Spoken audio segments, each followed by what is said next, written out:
Hai semua, kembali lagi di Kalosa Gadget sama aku Cilen. Dan di video hari ini kita akan nge-review laptop yang mendobrak negeri Konoha Plus 62 ini. Apalagi kalau bukan Axio Pongo. Jadi sebelum kita lihat reviewnya, kita tonton viralnya terlebih dahulu.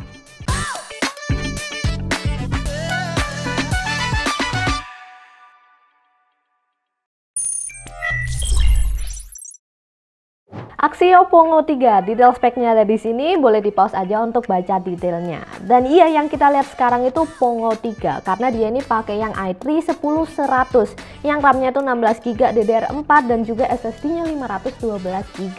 Harganya sendiri di hampir 13 juta. Sekarang mari kita bahas desainnya, Besti. Dari logo kelihatan ya, ini tuh representasi dari orang utan, satwa endemik Indonesia yang pakai nama Latin yaitu Pongo.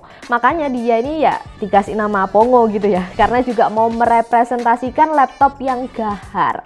Dimana kalau kita lihat keseluruhan body laptopnya itu emang gede ya, plastik, tapi juga build quality-nya masih bagus kok, dengan keyboardnya yang full size dan RGB di colornya itu satu zona aja.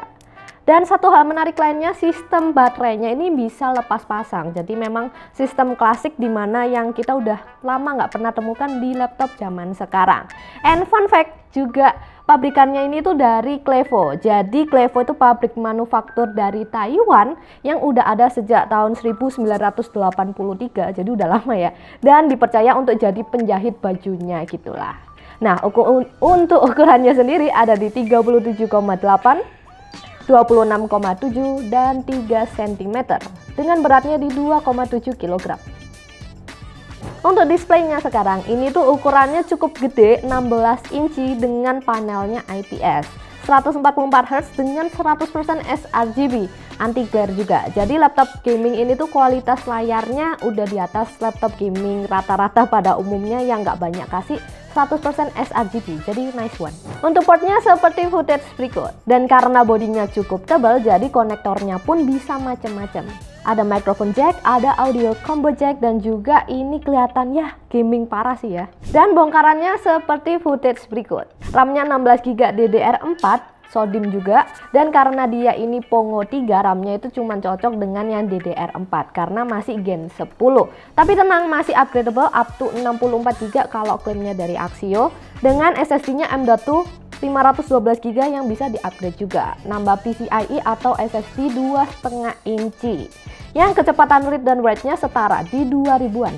Nah, untuk uji daya tahan baterainya sendiri pakai PC Max 10, Modern Office, mode balance, baterainya mati, wifi mati, kecerahan layar di 50% seperti biasa, dapat di 2 jam 30 menit. Nah, ngomong-ngomong soal portnya, kalian tadi bisa lihat kalau portnya Axio Pongo ini banyak banget bisa konekin ke banyak monitor sekaligus ya. Dan sekarang kita lagi nyobain, di depanku lagi ada monitor, di belakangku lagi ada TV. Dan emang kualitasnya bisa kelihatan bagus, dan ini masih ada kabel yang belum kecolok juga di sini. Jadi emang laptop ini cocok untuk kalian yang kerjaannya perlu banyak eksternal monitor. Dan juga ngomong-ngomong nih, karena port mini display ini jarang untuk ditemukan, mungkin kalian akan memerlukan konverter kayak gini. Dan ini bisa kalian beli di Kalosa, nanti aku kasih link pembeliannya aja di kolom komentar ya. Untuk fiturnya jujur laptopnya ini tuh nggak punya fitur yang macam-macam, tapi fungsional. Contohnya kayak backlit keyboard yang masih bisa diatur kecerahannya, dan ada software control center di mana kamu bisa setting RGB keyboard, terus juga power laptop atau kipas laptop kamu. Dan ternyata setelah aku telusuri, ini adalah software bawaan dari Clevo, bukan software ciptaan Axio sendiri. Nah, sangat disayangkan juga nggak ada shortcut untuk langsung menuju ke sana, harus mencet ikonnya di sini. Dan berikut ini adalah penampakan kamera dari Axio Pongo 3. Nah, di sini dia ini standar sih, 720p 30fps yang kualitasnya juga ya not bad, cuman ya nggak jelek-jelek juga ya. Di sini cuman kelihatan F10 untuk matiin kamera. Nah, akhirnya kita sampai ke prosesornya. Detailnya ada di sini, boleh di pause aja untuk baca detailnya ya. Dan iya, ini tuh bener sekali sesuai dengan kalian yang udah baca dari berita atau dari channel-channel sebelah. Dia ini pakai CPU desktop ya, jadi i3 10100 dengan TDP-nya ada di 65 watt yang bisa diganti karena CPU desktop ya. Soketnya harus LGA 1200, tapi itu catatan yang penting. Nah, makanya dia ini cenderung tebel bodinya karena kembali lagi CPU-nya bukan CPU laptop tapi CPU desktop. Oke, mari kita lihat uji yang pertama. R15 dapat di poin 778, lalu lanjut ke R20 single core mendapatkan poin di 393 dan multicore-nya di 1885. Nah, untuk R20 10 kali uji konsistensinya stabil banget di 1800-an. Akhirnya average-nya juga di 1865. Lanjut ke R23 single core mendapatkan poin di 1047 dan multicore-nya di 5164. Nah, untuk Blender CPU-nya sendiri dapat di 7 menit 13 detik. Untuk grafisnya sekarang dia ini pakai RTX 3070 yang VRAM-nya 8GB, GDDR6 yang di seluruh seri Pongo manapun entah yang 35 atau 7 semuanya itu sama. Dan yuk kita lihat hasil tesnya. Ingat semuanya ini modenya performance dan baterai yang kecolok terus ya. Jadi yang pertama Firestrike dapat poin di 18.255 dan berikut data perbandingan yang kami punya dengan laptop lain yang udah kami uji sebelumnya. Nah, lanjut di stress test sendiri, dia ini nggak lolos dengan poinnya 94,1 dengan suhu yang mohon maaf tapi nggak kedeteksi guys. Nah, untuk time spy dia dapat di 8461 dan rendering sendiri di Blender GPU ya cuman 34 detik aja. Dan lanjut ke rendering Premiere single layer 1 menit ketukan tanpa efek 4K dapat di 2 menit 18 detik. Akhirnya kita lihat ke game realnya yang semuanya, note ya, semuanya tuh rata kanan mode performance yang pastinya dicas juga. Oke, kita lihat yang pertama, Dota 2 dapat di 100 fps.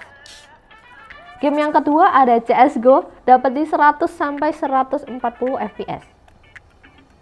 Nah, untuk game AAA contohnya kayak Far Cry 6, Shadow and Reflection-nya nyala dapat di 60 fps rata-ratanya. Dan waktu dimatiin bisa naik ke 63 fps. Dengan frame yang kerender itu di 3000-an, nggak beda banyak dengan yang Shadow and Reflection-nya itu nyala. Game selanjutnya ada Tomb Raider di LSS-nya menyala, dia di push ke 90 fps. Dan ketika di LSS-nya mati dapat ke 96 fps. Nah, lanjut ke Cyberpunk. Dengan di LSS-nya nyala, dia itu dapat di 58 fps dengan 3000-an frame yang kerender. Nah, ketika mati dapat di 34 fps dengan 2000-an frame yang kerender. Kelihatan ya di push-nya sama di LSS-nya. Nah, di game balapan sekarang F1 2022 di LSS-nya mati dapat rata-rata di 50 fps dengan frame yang kerender itu di 5300-an. Nah, ketika di LSS-nya menyala rata-ratanya naik ke 69 fps dengan total frame-nya 6700-an. Nah, kami juga nambah ini Dirt 5 Ultra High Ray Tracing On dapat di 55 fps. Bagus kan? Kesimpulanku mengenai Axio Pongo yaitu berani beda. Ya, sekian review gue.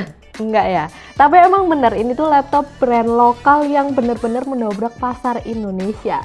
Dengan CPU desktop yang dimasukin ke laptop, apalagi harganya tuh relatif murah.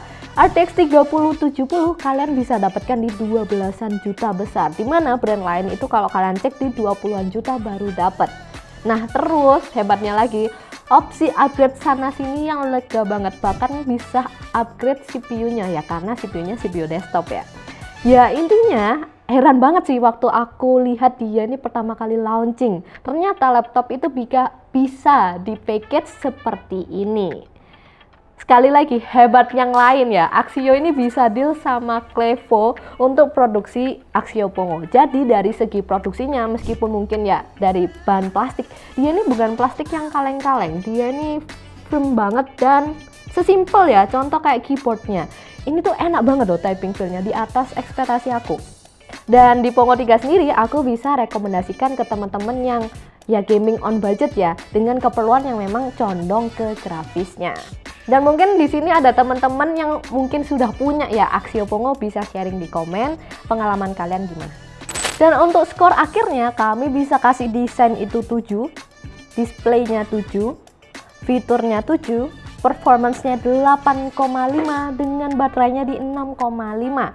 Akhirnya rata-ratanya di 7,2. Gimana reviewnya? Menarik nggak? Boleh tulis di kolom komentar kalau kalian ada pertanyaan. Dan don't forget to like and subscribe our YouTube channel. Dan juga kami ada toko Jalan Maijen Panjaitan nomor 6 Kota Malang. Kalian boleh mampir atau cek e-commerce kami di sini. And don't forget to follow our social media juga biar nggak ketinggalan update terbaru dari Kalosa Store. Sekian ya guys, aku pamit undur diri. Dadah!